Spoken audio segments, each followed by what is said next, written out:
MISHNAS CHASIDIM, Masechta Tzimzum Ein Soph, Perek Rishon. Hashem Adonenu Haskel Dea Obina. Hashem, our God, bestowed wisdom, intellect, and knowledge, Nochach HaIsh Yireh, before the person that fears him. And here we see that the Mechaber begins his book with the Rosh Tevos of Shiluv, a combining between Shem Havaya and Shem Adonai, Yud Aleph Ke Dalet Vav Nun Ke Yud, and that's in a sentence saying L'Shem Yichud Kudsha Brichu. And that's to say that the Mechaber wants to make a yichud between Kudsha Brichu and Shchinte, between HaKadosh Baruch Hu and the Shechina, through the learning of Sodus HaTorah. Gilalo dialo derech brias olamo asher bara. He revealed to man the way he created his world that he created. Laharos shlemuso, in order to show his perfection. In other words, before HaKadosh Baruch Hu made the world, there was no one that would know HaKadosh Baruch Hu's strength and HaKadosh Baruch Hu's greatness. No one would be able to call Hashem Kel, Rachum, V'chanun, Adnai, and any of the shemos that HaKadosh Baruch Hu has. So in order to show this, HaKadosh Baruch Hu has to create a recipient to create man. So that's Laharos Shlemus, to show his Shlemus, Ulehetiv Bo, and to do good in the Bria. In other words, through HaKadosh Baruch Hu making this Bria, through HaKadosh Baruch Hu making the Bria, he is able to do good to man. And why is this important? The reason why this is important is because we say, Teva HaTov Lehetiv. It is the derech of someone who is innately good to want to do good to others. And we believe that HaKadosh Baruch Hu is innately good. HaKadosh Baruch Hu is Kulei Chesed Be'emes. And because of that, before man was created, there was no one to share his kindness with.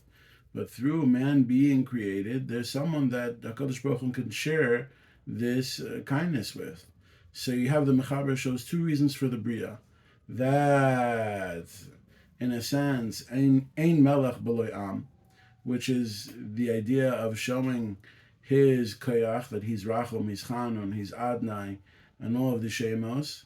That's Laharos Shlemuso, Lehetiv Bo, and to good, Lehetiv Bo, and to do good to man, because Tavatev Lehetiv.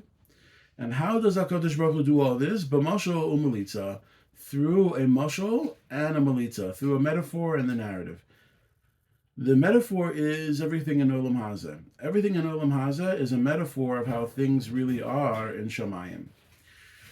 We say, Einei Hashem, Yad Hashem. We talk about Partzufim and Zivugim up in Shamayim. But the truth of the matter is, upstairs in Shamayim, within the other dimensions, that's how things really are. The things that we have down here on earth are an image, a tzel and a dimyon of how things are in Shamayim. And HaKadosh Baruch Hu made man in his image in order that we could understand from our body how things are in Shamayim. So down here, all Dvarim Gashmiyim that mirror how things are in Shamayim are called mashal. That's what we mean by mashal. And the word melitza, meaning the narrative, is how things really are in Shamayim. And the reason why we have these things on earth, a family, a husband and a wife, a ben, a boss, an arm, an eye, etc., is only because these things stem from HaKadosh Baruch Hu in Shamayim, and in Shamayim is how these things really are. So that's the b'mashal u'melitza, the metaphor and the narrative. And we go to Mishnah Beis, Ketzad, how so? How did HaKadosh Baruch Hu create his world? Or Ein Soph, Hayadua Mitziuso, V'lemahuso, Hashem's infinite light, which we know that it exists, but we can't know the essence of this light. Most of our knowledge of what we know about Kabbalah is Yedias HaMetzias. We know that these inyanim exist because the Ari HaKadosh, the Rashbi, all the tzaddikim were megala that these things are emes. But we don't know the essence of these things in this world. In the next world, we know the essence of these things. When Mashiach comes, we'll know the essence of these things. So our idea is Yedias HaMetzias and not Yedias HaMahus.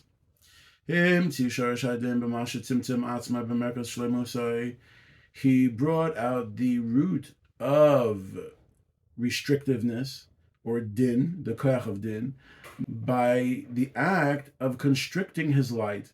He constricted his light within the center of his strength. That's the merkaz of his shleimus. HaKadosh Baruch Hu withdrew his strength, restricted his strength from the center of his power, which is Or Ein Sof. Don't think it means here in the center, meaning center as opposed to places that are not in the center. Because before Brias HaOlamos, there was no such thing as center versus not center. And this is what we call Tzimzum, which is contraction or withdrawal of Hashem's infinite power.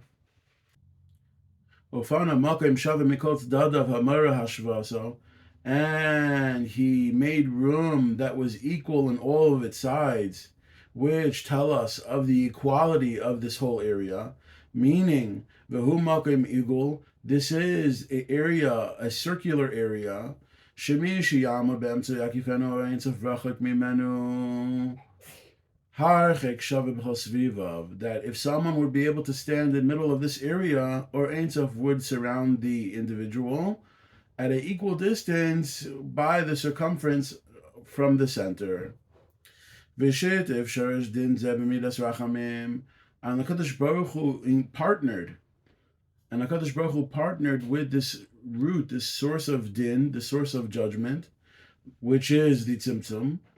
HaKadosh Baruch Hu brought with the din also the midah of Rachamim. V'shitav shorish din zeh b'midas Rachamim, and HaKadosh Baruch Hu also partnered within this act of judgment, within the act of Tzimzum, an act of mercy. By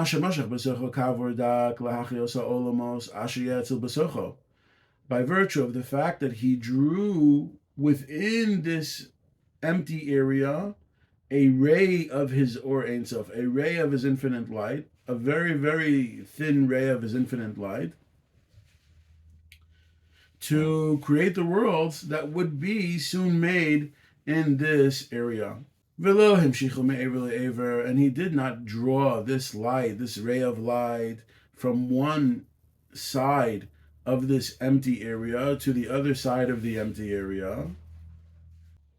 And he didn't draw the light of Ein Sof within this area from one end to the other. But rather, the Kav, this ray of light, this infinite light, which is drawn back into the Makom HaTzimtzum, is drawn within to the area, but it stops within this area. That's what he means here. The light stops within this Makom, within this place that Hashem made. The light stops within this area that HaKadosh Baruch Hu made. In order to make a distinction between the top and the bottom. In other words, the bottom means the end of something, and the top is the beginning of something. So when HaKadosh Baruch Hu drew back his light into this area, he drew a little bit of this light, a kavdak, within this Makom HaTzimtzum, the area where he withdrew his energy, and he drew it within this makom, but not all the way from side to side. Because now we can say that there's a side which is connected to Or Ein Sof, and that's considered to be the top, the Rosh, and the bottom is considered to be the Mata, which it's not connected to Or Ein Sof.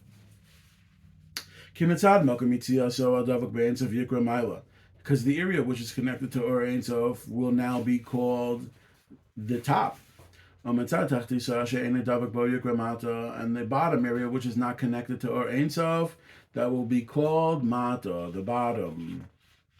And if this light was drawn from side to side, both sides would be connected to Or Ein Sof. So this Kav would be Or Ein Sof from the top and Or Ein Sof from the bottom. But the Kadosh Baruch Hu wanted that there should be a Maila and a Mata. And that's why he drew the Kav within this Makom HaTzimtzum, but did not bring it me'ever le'ever, from side to side. And so therefore, the rest of the directions, east, west, north, and south, will be all along this Kav as it is drawn in. And even though in this high area there's no such thing as Makom, this is the sheresh, the root of where all Makom will soon be placed.